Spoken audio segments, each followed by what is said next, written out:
बिस्मिल्लाहिर्रहमानिर्रहीम। अस्सलाम वालेकुम नाज़रीन, आप यूट्यूब चैनल देख रहे हैं। मैं इमरान खान हूँ। सबसे पहले जो आज़ाद कश्मीर की सूरत हाल है वो आपके साथ शेयर कर देते हैं। मुख्तलिफ़ काफ़िले जो हैं वो मुज़फ़्फ़राबाद में दाखिल हो गए और शाम के बाद ये काफ़िले पहुँचना शुरू हुए।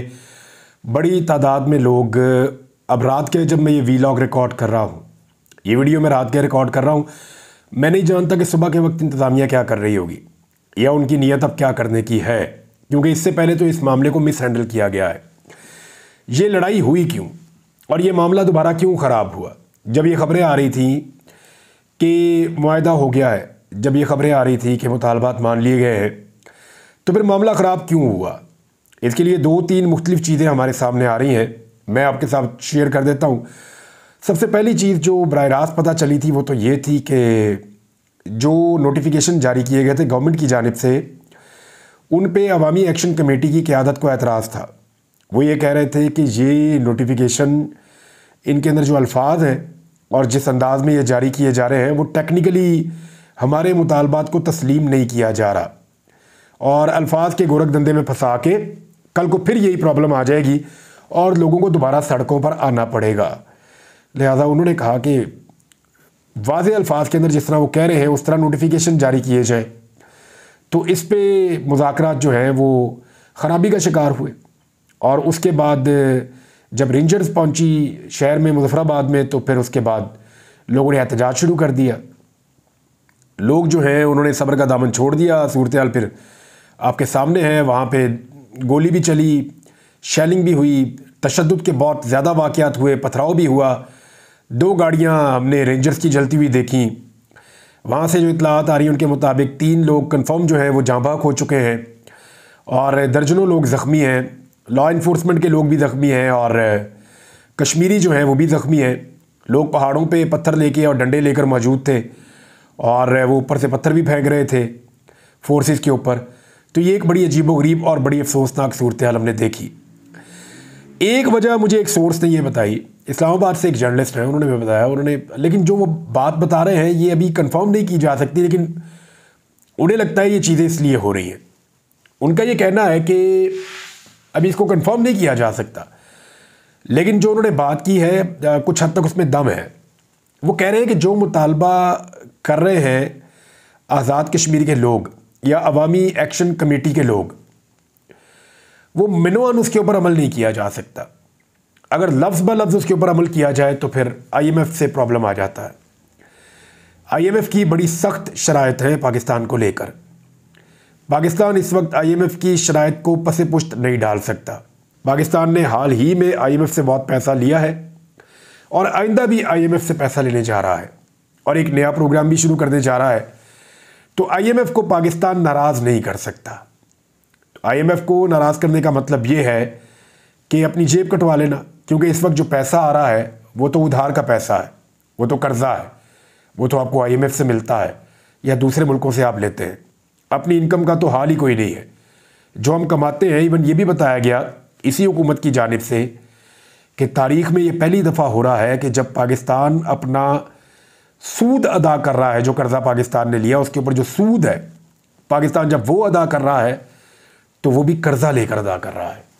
ये बदतरीन सूरत हाल है और ग्रोथ तो है ही नहीं। इकॉनमी की ग्रोथ इमरान खान साहब की हुकूमत गिरने के बाद से लेकर अब तक बहुत डाउन है। तो हुकूमत मजबूर है कि वो कश्मीरियों के मुतालबात उस तरह नहीं मान सकती जैसे वो कह रहे हैं, क्योंकि IMF के सामने हाथ बंधे हुए हैं। जबकि आज़ाद कश्मीर की हुकूमत जो है वो अब ये चाहती है कि कुछ भी करें, इस मामले को ख़त्म किया जाए। देखें, आज़ाद कश्मीर की हुकूमत को ये बात का आइडिया हो गया है कि इन हालात में वो पब्लिक का सामना नहीं कर पाएंगे। चोर दरवाजे से ये हुकूमत बनी थी, सब जानते हैं। जो PMLN के साबिक वज़ीर आज़म है राजा फ़ारूक हैदर, उन्होंने अपने मुंह से एक मिलिट्री जनरल का नाम भी लिया था असेंबली में खड़े होकर कि शुक्रिया उनका अदा करें, उन्होंने ये हुकूमत बनाई है। सर्विंग पाक फ़ौज के जनरल का उन्होंने नाम लिया था कि ये हुकूमत हमने नहीं बनाई, ये उन्होंने बनाई है। ये मैं नहीं कह रहा, ये मुस्लिम लीग नून के साबिक जो वहाँ के वज़ीर आज़म हैं वो ये कह रहे हैं, राजा साहब, उन्होंने ये फरमाया था। अब जिस चोर रास्ते से ये हुकूमत में आए हैं, ये उसी चोर रास्ते को देखते हैं, ये पब्लिक की तरफ नहीं देखते। लेकिन अब पब्लिक जब सर पे चढ़ गई है, लोग मुजफ्फराबाद तक पहुंच गए हैं, तो वहाँ की हुकूमत चाहती है मसला फ़ौरन हल हो। वफाकी हुकूमत की अपनी मजबूरियाँ हैं। अब हालात इस हद तक क्यों बिगड़े, इसके ऊपर सबकी अपनी अपनी राय है। लेकिन प्रोफेसर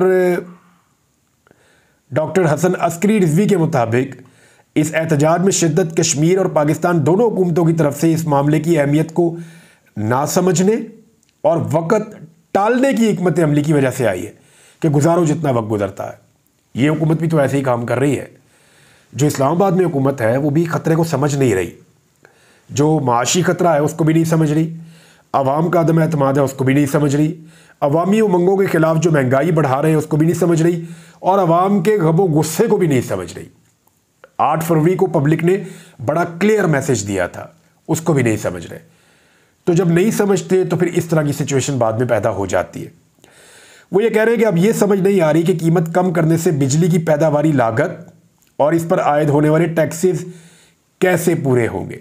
एक बड़ा अहम सवाल है। अगर हुकूमत ये एहतजाज शुरू होते ही मुजाहिरीन से मुज़ाकरात करती तो किसी दबाव का शिकार ना होती और मामले को बआसानी खुश असलूबी से हल कर दिया जाता। मामला यह है कि हुकूमत ने पहले क्यों नहीं किया। हुकूमत ने इसको पहले इसलिए नहीं किया कि हुकूमत को लगता था लोग यहाँ रोला डालेंगे, शोर मचाएंगे, कोई बात नहीं, हम कौन सा इनके वोटों से आए, हमें तो कोई और लाया है, हम उनको खुश रखते हैं, इनकी खैर है। अब जब ये लोग सर पे चढ़ गए हैं तो अब कोई भी काम नहीं आ पा रहा और उधर गोली भी चल रही है, लाठी भी चल रही है, डंडे और पत्थर भी चल रहे हैं, तशद्दुद भी हो रहा है, शेलिंग भी हो रही है, वाटर कैनन भी इस्तेमाल हो रहा है, एक दूसरे को गाली भी दे रहे हैं। वो नारे भी हमने सुनने को मिल रहे हैं जो नहीं सुनने चाहिए। मनाजिर ऐसे हैं कि वो आपको दिखाए नहीं जा सकते। बदकिस्मती से लोग लाशें लेकर सड़कों पे आ गए हैं। सड़क पे लाशें रख के लोगों ने एहतजाज शुरू कर दिया है। तो ये बड़ी बदकिस्मती है पाकिस्तान की और आज़ाद कश्मीर की कि हमने इस सूरत हाल को भी नहीं संभाला, जिसको संभालना सबसे ज़्यादा प्रायोरिटी के ऊपर हमें संभालना चाहिए था इस मामले को। बहरहाल इस मामले के ऊपर नज़र रखेंगे। ख्वाजा आसिफ साहब ने और उमर अयूब साहब ने असेंबली में कुछ स्टेटमेंट्स दिए हैं। तो ख्वाजा आसिफ ने क्या कहा और उमर अयूब ने क्या कहा, ज़रा इन दोनों के ऊपर आप गौर कर लें, आपको आइडिया हो जाएगा। उमर अयूब साहब ने कहा कि 9 मई बहाना और इमरान खान निशाना था। DGISPR की सियासी प्रेस कॉन्फ्रेंस हम मुस्तरद करते हैं। ये असेंबली में खड़े होकर कहा। याद रखिए, असेंबली में खड़े होकर आप कुछ भी कह सकते हैं, सिर्फ स्पीकर उसको हज़फ कर सकते हैं। आपके ऊपर कोई कानून लागू नहीं होता जब आप असेंबली में खड़े होकर बात करते हैं। तो कौमी असेंबली में अपोजिशन लीडर हैं उमर अयूब साहब और सेक्रेटरी जनरल है पाकिस्तान तहरीक इंसाफ के। उन्होंने कहा ISPR के डायरेक्टर जनरल की 7 मई को की गई प्रेस कॉन्फ्रेंस को मुकम्मल तौर पर मुस्तरद करते हैं। उनकी प्रेस कॉन्फ्रेंस सियासी थी। 9 मई 2023 बहाना था, साबिक वज़ीर आज़म इमरान खान उसका निशाना था। उन्होंने कहा कि मुझे इमरान खान ने अपोजिशन लीडर नामजद किया, हमें इमरान खान साहब का वोट पड़ा है। सदर मुमलिकत आसिफ जरदारी की साबका तकारीर का भी मुताला किया। आसिफ जरदारी की मौजूदा और पिछले अदवार की तकरीर एक जैसी है। सदर जरदारी की तकरीर में ज़्यादातर कट एंड पेस्ट था। उन्होंने कहा कि पीपल्स पार्टी मुस्लिम लीग नून के साथ हुकूमत में है भी और नहीं भी है। पाकिस्तान इस वक्त सही जमहूरियत का फुकदान है। अच्छा, उन्होंने ये भी कहा कि ये आर्टिकल 6 लगता है सियासत में हिस्सा लेने पर, और ये एक सियासी प्रेस कॉन्फ्रेंस थी और इसको हम मुस्तरद करते हैं। फिर सोशल मीडिया एप्लीकेशन X को बंद किया गया। उन्होंने कहा मीडिया पर दबाव है, अब भी मेरी तकरीर कट कट कर नशर हो रही है। यानी जब उमर अयूब बात कर रहे थे तो होता ये था कि बार बार तकरीर जो है वो कट जाती थी, उनकी आवाज़ चली जाती थी, तकरीर कट जाती थी। जब भी वो एस्टेब्लिशमेंट की तरफ इशारा करते थे तो वो कट जाती थी। जब वो पॉलिटिकल बात करते थे तो उनकी तकरीर चलना शुरू हो जाती थी। उन्होंने कहा तमाम इदारे अपनी हुदूद में काम करें तो मुल्क तरक्की करेगा। जो भी आइन को मुअत्तल या ख़त्म करे उस पर संगीन गद्दारी आयद होती है। 9 मई और ओजड़ी कैंप पर जुडिशल कमीशन बनना चाहिए। इसके अलावा उन्होंने जो और बातें की थी जो नई नशर हुई, उसके अंदर उन्होंने ये भी कहा था कि APS का जो इंसिडेंट हुआ उस पर भी और दीगर वाक़यात पे भी उन्होंने कहा था जो कमीशन है उनकी रिपोर्टें भी लाई जाएँ। उमर अयूब ने कहा कि निगरान वज़ीर आज़म ने हनीफ अब्बासी को कहा कि मजबूर ना करें वरना फार्म 47 का कच्चा चट्टा खोल दूंगा। जब बेनज़ीर भुट्टो को शहीद किया गया उसके बाद होने वाले पुरतशद्दुद वाक़यात में $2 अरब का नुकसान हुआ और आज इल्ज़ाम हम पर लगता है। फ्रांस में एहतजाज के दौरान 1.1 अरब डॉलर का नुकसान हुआ।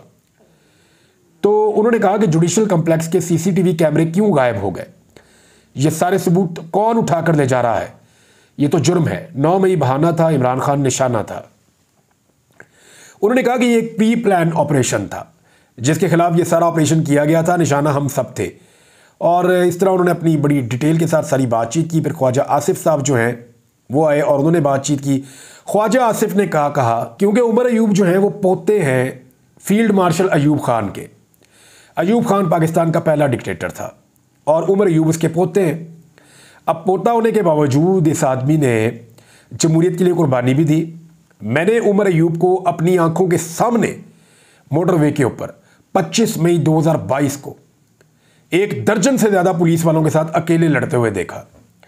उमर अयूब के साथ तकरीबन 1-2 दर्जन लोग थे। ये रास्ता इमरान खान के लिए खोलने की कोशिश कर रहे थे और मैं एक डबल केबिन गाड़ी की छत के ऊपर से खड़ा होकर देख रहा था। इमरान खान का काफिला दूर था, वो पीछे से आ रहा था। उमर अयूब रास्ता खोलने की कोशिश में पुलिस वालों के ज़्यादा करीब चले गए। वो रुकावटें हटाना चाहते थे। पुलिस का एक बहुत बड़ा हल्ला पुलिस के एक जत्थे ने उन पर बोला। उसके बाद उमर अयूब के साथी जो है वो बिखर गए। मैंने देखा कि उमर अयूब ने वहाँ से भागने से इनकार कर दिया और खड़े होकर डंडे खाते रहे। और मैंने अपनी आंखों के सामने देखा कि बड़ी इस्तकामत के साथ उमर अयूब साहब ने पुलिस से बहुत डंडे खाए और बाद में ही हॉस्पिटल भी पहुंच गए थे। लेकिन इन्होंने रास्ता खोला। इन लोगों ने वहां पे रास्ता खोल दिया था उस वक्त भी पुलिस से डंडे खाते खाते। तो ये उमर अयूब एक डिक्टेटर का बेटा अगर उसी तरह का होता तो उसी साइड पे खड़ा होता, लेकिन इसने मार खाई और जमहूरियत के लिए कुर्बानी दी। तो आप उसको ताना नहीं दे सकते उस डिक्टेटर का जिसकी झोली में आप खुद बैठे हुए थे। आपके वालिद उसकी झोली में बैठे हुए थे। और पीपल्स पार्टी जो है वो तो उनके बड़े तो डैडी कहते थे।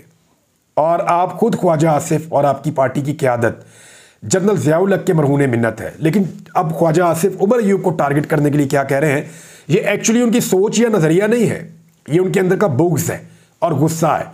ख्वाजा आसिफ को लगता है मियाँ साहब ने इसलिए रखा हुआ है कि जुगते मारो जाके सबको और सबकी तज़हीक करो। और वो इसी काम के लिए असम्बली में आते हैं। अपनी बदज़बानी की वजह से वो बहुत मशहूर हैं, गाली देने में, बदज़बानी करने में, ख़वातीन की तौहीन करने में, स्लैंग लैंग्वेज इस्तेमाल करने में, लोगों के साथ जो है वो घटिया ज़बान इस्तेमाल करने में ख्वाजा आसिफ का कोई सानी नहीं है। अच्छा, ख्वाजा आसिफ ने कहा कि आज भी पाकिस्तान के कदम उखड़े हुए हैं। अयूब खान की लाश कब्र से निकालें और फांसी पर चढ़ाएं। और वो इसलिए क्योंकि अयूब खान ने जमहूरी हुकूमत का तख्ता उल्टा था। उन्होंने कहा कि आइन तोड़ने वालों के खिलाफ आर्टिकल 6 लगना चाहिए। पीटीआई दौरे हुकूमत में मेरे खिलाफ आर्टिकल 6 लगाने का फैसला किया गया था। शुरू से लेकर आज तक सब पर बारी बारी आर्टिकल 6 लगना चाहिए। अच्छा, एक ही डिक्टेटर का नाम लिया है ख्वाजा आसिफ ने, सिर्फ अयूब खान का नाम लिया। हालांकि उमर अयूब की नफरत में लिया और तो कोई वजह हो नहीं सकती। सिर्फ अयूब खान का नाम लिया ख्वाजा आसिफ ने, ज़ियाउल हक का नाम नहीं लिया। क्योंकि बिलावल वहाँ बैठे होते हैं असम्बली में और बिलावल ने ये अपने मुंह से कहा था कि नवाज शरीफ ज़ियाउल हक का बेटा है, शहबाज शरीफ ज़ियाउल हक का बेटा है। ये कहा था बिलावल जरदारी ने। तो अब ज़ियाउल हक का नाम तो ले नहीं सकते, वो लेंगे तो वहाँ हुटिंग होगी, लोग उनको कहेंगे। लेकिन बड़ा बराए नाम सा ज़ियाउल हक का नाम लेने के बाद ख्वाजा आसिफ साहब कहते हैं और ताना देते हैं वल्दियत वाले खाने का, किसको, पाकिस्तान तहरीक-ए- इंसाफ को, और मुख्तलिफ जर्नैलों के नाम लेते हैं। लेकिन आप देखें इंटरेस्टिंग बात कि ख्वाजा आसिफ साहब के अपने वालिद किसकी कैबिनेट में थे और किस डिक्टेटर के साथ काम कर रहे थे, ये भी तारीख का एक हिस्सा है। नाज़रीन, 2 बड़ी खबरें और हैं जिनमें से एक ये है कि लाहौर हाई कोर्ट ने 5 नाम दिए हैं हुकूमत को और ये दहशतगर्दी की अदालतों के लिए हैं 5 नाम। लेकिन हुकूमत अपॉइंट नहीं कर रही, उन जजों को लगने नहीं दे रही। वजह यह है कि हुकूमत को लगता है कि केसेस 9 मई के इतने कमज़ोर हैं कि दहशतगर्दी के इन केसेस में या तो पाकिस्तान तहरीक-ए-इंसाफ के लोगों की फौरी तौर पर ज़मानतें हो जाएंगी या फिर पाकिस्तान तहरीक-ए-इंसाफ के लोग बरी हो जाएंगे। और हुकूमत 5 जजेस के नाम आने के बावजूद उन्हें अपॉइंट नहीं कर रही। दूसरी तरफ इलेक्शन कमीशन ऑफ पाकिस्तान भी 6 जजेस के नाम आने के बावजूद इलेक्शन ट्रिब्यूनल बनाने के लिए नॉमिनेट नहीं कर रही, उन्हें वो नोटिफिकेशन जारी नहीं कर रहा इलेक्शन कमीशन। तो वहाँ पे भी 2 नंबरी हो रही है। एक बहुत बड़ी खबर है जो शहबाज राणा साहब ने दी है। ये बड़े सीनियर रिपोर्टर हैं, बड़े सीनियर जर्नलिस्ट हैं, कांग्रेस को कवर करते हैं। उन्होंने कहा कि पहली बार ऐसा हुआ है कि चाइना भी तनकीद कर रहा है, और जब सी पैक 2 का हम नाम लेते हैं तो उन्हें अच्छा नहीं लगता। वो तो सी पैक 1 से उकताए हुए हैं, जो पहला फेज़ हुआ है उसी से उकताए हुए हैं। वो चाइना जो खामोशी से मदद करता था, पाकिस्तान के मुआहदों की खिलाफ वर्जी के बावजूद आलमी अदालत में नहीं जाता था या आलमी फोरम्स को इस्तेमाल नहीं करता था, वो चाइना अब तनकीद कर रहा है और परेशान है। हत्ता कि यहाँ तक हो गया कि हमने उसका 2.4 या 2.5 अरब डॉलर सिर्फ एनर्जी प्लांट्स का कर्ज वापस करना है इस साल। और चाइना ने एक मुतालबा किया है कि जितना पैसा हमने उसका वापस करना है उतना ही पैसा हमें कम से कम बाहर मुल्क के किसी ऑफशोर अकाउंट के अंदर जमा करवा देना चाहिए, ताकि चाइना को गारंटी रहे कि ये पैसा चाइना को मिल जाएगा। यानी अब अगर हम अपने अकाउंट से पैसा निकालते हैं, हम पैसा निकालते हैं स्टेट बैंक से अपने ज़र मुबादला के ज़खायर में से, तो हमारे ज़खायर बहुत कम हो जाएंगे अगर हम 3 अरब डॉलर ले जाएंगे और पाकिस्तान से बाहर किसी अकाउंट में जमा करवाएंगे। तो चाइना का पाकिस्तान के ऊपर से एतबार ख़त्म हो रहा है, एतमाद का फुकदान है। सी पैक में तोसी नहीं होने जा रही, ये खबर दी है। और वो ये कह रहे हैं कि एहसन इकबाल साहब दौरे पर भी गए हैं, लेकिन सी पैक में तोसी नहीं होने जा रही, बल्कि 125 मिलियन डॉलर्स का मुनाफा भी चाइना को वापस अदा करना होगा। और चीन के जो IPPs हैं उनकी भी पेमेंट्स रुकी हुई है।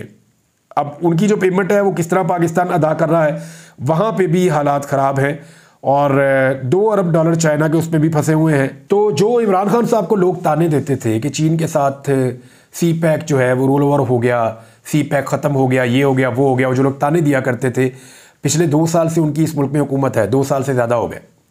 और इन 2 सालों के अंदर उन्होंने चाइना को ऐसा नाराज़ कर दिया कि आज वही चाइना जो खामोशी से मदद किया करता था, वो पाकिस्तान को ये कह रहा है कि बाहर की तरह पैसे जमा कराओ, हमें आप पे ट्रस्ट नहीं है। अब तक के लिए इतना ही। अपना ख्याल रखिएगा, अपने इस चैनल का भी। अल्लाह हाफ़िज़।